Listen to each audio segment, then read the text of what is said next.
Are you looking to buy in San Jose, but you're not sure where to get started? You're not sure of all the different trade-offs of one area versus another? We're gonna get into that today, and I'm gonna show you some things that you must be aware of.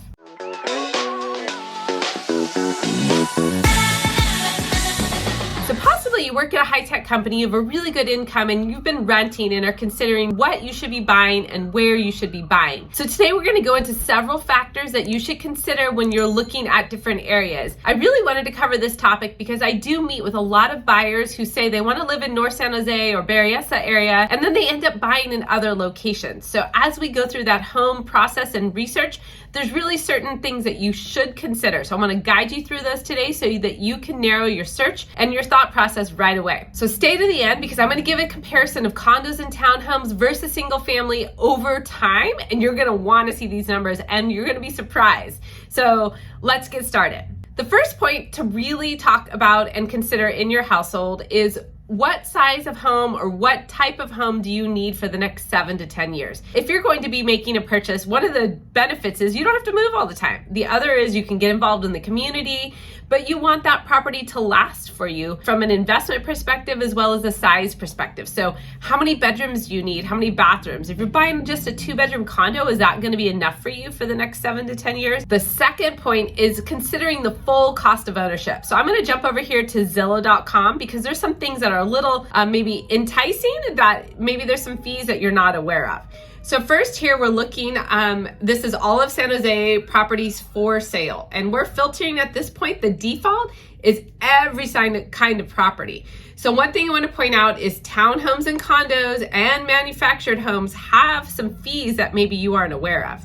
For example, if we go to this here is a manufactured home. You can't tell that by looking at this kitchen, but if you look on the outside, you kind of get a sense of that. The way to really know is to scroll down here. It says mobile manufactured home. The other thing to note is under property details, it tells you the parcel number and the lease amount. So in a manufactured home, you actually do not own the land. And I will tell you one of the reasons our home prices are so expensive in San Jose is indeed the land that we're on because it's very limited. So that is why this property is much more reasonable, but you have to consider if you have a mortgage on $319,000 to add an additional $1,900 a month. Wow. So in a condo or townhome, it's gonna be a lot less than that, and you own some of the land, but still has additional HOA fees that you need to be aware of. One thing you can do is filter out this home type and take away those manufactured homes so you don't get distracted by that. The third point that I see a lot of people not think thoroughly about is your lifestyle. What kind of privacy, what kind of outdoor spaces do you like? There's some really nice condos and townhomes, but they just have a patio or they don't have any soil. If you like to garden, for example, where could you plant a garden? You just have no space for that. Also not as private if you're packed into a more higher density living. Will that work for you for the next 7 to 10 years? If you're young and single, probably totally will work. But if you're starting a family or newly married and thinking about that, that might not be the best solution for you for the next 7 to 10 years. So definitely consider all of that. And then the fourth point I really want to cover is the trade-off of cost. So we mentioned how a manufactured home has additional fees and how a condo is going to have an HOA fee. Many HOA fees are running in the $400 to $500 range a month. So if you take that extra money and put it into a mortgage, you should really consider what's the right solution for you. So I want to go into 2 actual properties and run some actual numbers so you get an idea of the trade-offs of area and price point. So I've pulled 2 different properties, one in North San Jose, Berryessa area,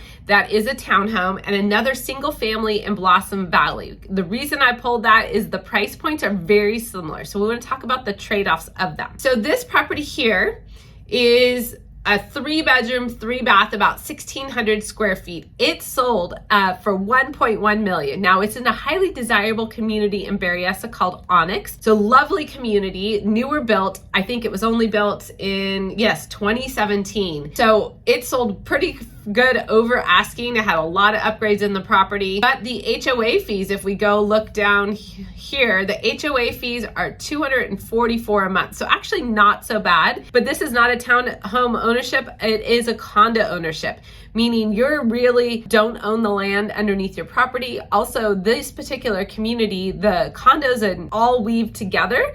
They feel like a townhome because they have an attached garage, but there's a lot of stairs and they're weaved together.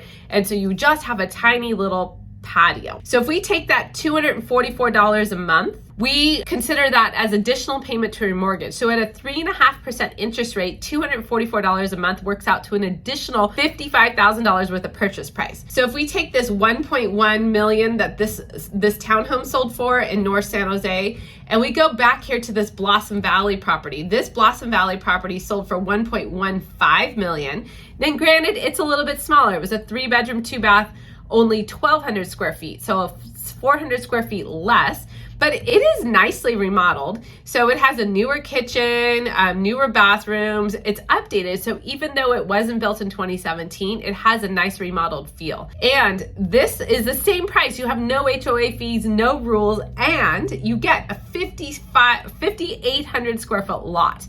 So that means you have a lovely backyard, a lot of privacy. You're in a neighborhood with more space. So those are definitely some big trade-offs to consider because those costs are actually the same month to month, but the lifestyle at those two different properties is going to be quite different. So what's the right solution for you for the next 7 to 10 years? Definitely something that you need to talk about within your household to make the right decision. So as I promised, let's talk about some of the investment and some of the numbers because you're going to love or be surprised by this maybe. So the average prices over time of single families versus condos and townhomes in all of Santa Clara County. I have this data here. We're going to start in 2003 because in 2003, that's when I started the condo and townhome data. I didn't have it before that. So first thing you're going to probably note is that the slope of the curve of the orange line, which is single family home prices, is actually steeper than that of the condo and townhome line, right? But let's do some math. So in the beginning of 2003, single family home was $614,000 and a condo or townhome was $369,000. Condos in 2003 averaged $369,000 like I mentioned, but today at the end of 2021, they were over $1 million at $1,048,000. So that's an increase of $678,000 over that, I guess, 19 years, 183% up. Whoa, like that's pretty huge, right? Pretty awesome number. So investing and having a home and staying there for a while is really valuable. But I want to contrast those numbers with a single family. The house in 2003 was $614,000 and up to today, the average price in Santa Clara County is $2,139,000. So that's an increase of $1.525 million. What? That's so crazy, right? That's 248% appreciation over that same time frame. So even though the condo and townhome had really awesome appreciation, single families even more. So definitely a condo or a townhome or even a manufactured tiny home is a great place to start. But I think what you need to do is consider the steps to get you eventually to a single family home. From an investment perspective, that is going to be the best gain over time. Definitely check out next my best neighborhoods in San Jose video if you're considering what neighborhood might be right for you. Also check out my neighborhoods, homes, and tours list to get a driving tour of different neighborhoods as well as individual home tours to help you decide what might be the right fit for you. Thank you.